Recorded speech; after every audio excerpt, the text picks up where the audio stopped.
Maayong adlaw sa tanan. Kini si Barangay Captain Maximo E. Varquez uban sa akong hamiling kapikas.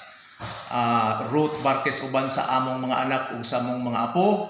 Bisan pa sa opisina sa Office of the Punong Barangay, Office of the Barangay Council nga niya karon kinasing-kasing nga nagpasalamat kanatong tanan ug mga igsoon na ato nang naaninaw nabati nga nibugnaw na ang simoy ng hangin, buti pasabot hapit na nato isaulog ang diwa sa Pasko. Atong hinumduman nga ang diwa sa Pasko ang pinakauyukan niini atong hunahunahon maog yun ang paghunahuna gandunay Kristo nga nagpakamatay, nagpakatao para sa pagluwas sa atong mga kasalanan. Busa nini nga Pasko karon nga maabot ang tibuok nakong hamiling pamilya uban sa konseho sa Barangay Tinabalan manghinaot sa usa ka mabungahong bag-ong tuig ug Merry Christmas kanatong tanan.